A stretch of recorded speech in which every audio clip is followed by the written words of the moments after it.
C B match ಗೆದ್ದಿದೆ ಅಲ್ವಾ. ತುಂಬ ಖುಷಿ, but at the same time ಬೇಜಾರಾಗುವಂಥ ವಿಷಯ ನಡೀತು. ಆ ಥರ ಬೀಳಬಾರ್ದು ಯಾರು. ಅಭಿಮಾನ ನಮಗೆ ಯಾವುದನ್ನ ಲಿಮಿಟ್ ಮೀರಿ ಹೋಗಬಾರ್ದು ಅಂತಾರಲ್ಲ. I think we have to learn from this. ಅದು ಆರ್ ಸಿ ಬಿ ಅವ್ರು ಗೆದ್ದಿದ್ದಾರೆ ಅನ್ನೋ ಖುಷಿ ನಮ್ಗೆ ಏನಿದೆ ಅದು ಸೆಲೆಬ್ರೇಟ್ ಮಾಡೋಕ್ಕೆ ಮುಂಚೆ ನಮಗೆ ಯಾವುದೋ ಒಂದು ಕೆಟ್ಟ ನ್ಯೂಸು ಕೇಳ್ಕೊಳಂಗಾಯ್ತು. ಐ ಮೀನ್ ನಾವೇ ಇಷ್ಟು ದುಃಖ ಪಡ್ತಾ ಇದ್ದೀವಿ ಅಂದರೆ ಪಾಪ ಅವ್ರ ಫ್ಯಾಮಿಲಿಯವ್ರು ಇನ್ನೆಷ್ಟು ದುಃಖ ಪಡೋಣ. ಎಲ್ಲರೂ ಅವ್ರ ಫ್ಯಾಮಿಲಿ ನಮ್ಮನ್ನು ಫಸ್ಟ್ ನಾವು ನೋಡ್ಕೊಬೇಕು. ಏನೇ ಅಭಿಮಾನ ಇರಲಿ, ಏನೇ ಸೆಲೆಬ್ರೇಷನ್ ಇರಲಿ, I think we have to celebrate from heart. At the same time ನಮ್ಮನ್ನು ನಾವು ಕೇರ್ ಮಾಡ್ಕೊಬೇಕು. ಅದನ್ನು ಎಲ್ಲರೂ ತಲೆ ಇಟ್ಕೋಬೇಕು. ನಮ್ಮನ್ನು ನೋಡೋಕೆ ಬಂದಾಗೂ ತುಂಬ ಚೆನ್ನಾಗಿ ನಾವು ಹೇಳ್ತಿರ್ತೀವಿ ಒಬ್ಬರ ಮೇಲೆ ಒಬ್ಬರು ಬೀಳಬೇಡಿ ಅಂತ.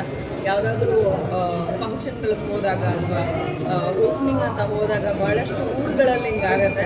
ಸೊ ನಾವಲ್ಲಿ ಹೇಳ್ತಿರ್ತೀವಿ ನಿಮ್ಮನ್ನು ನೀವು ಹರ್ಟ್ ಮಾಡ್ಕೋಬೇಡಿ ಅಂತ. ಯಾವುದೋ ಗದಗ ಇವೆಂಟಲ್ಲಿ ಹಾಗೇನೆ ಒಬ್ರು ಕೈ ಮುಗಿದಿತ್ತು.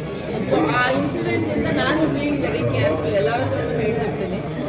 ನಾವು ತುಂಬ ಪುಟ್ಟವರು, ನಮ್ಮ ಸುತ್ತಮುತ್ತನೇ ಅಷ್ಟು ಜನ ಇದ್ದಾರೆ ಅಂತಂದ್ರೆ ಅವರೆಲ್ಲ ವರ್ಲ್ಡ್ ಫೇಮಸ್ ಸೆಲೆಬ್ರಿಟೀಸ್. ಅವ್ರುಗಳನ್ನ ನೋಡೋದಕ್ಕೆ ಹಿಂಗೆ ಎಕ್ಸ್ಪೆಕ್ಟ್ ಮಾಡ್ತೀರಾ ಹೋಗಿ ನೀವು ಮೇಲೆ ಬಂದಿದ ತಕ್ಷಣ ಅಲ್ಲಿ ಏನೋ ಒಂದು ನಮಗೆ ಫೋಟೋ ಸಿಕ್ಬಿಡುತ್ತೆ ಅಂತ.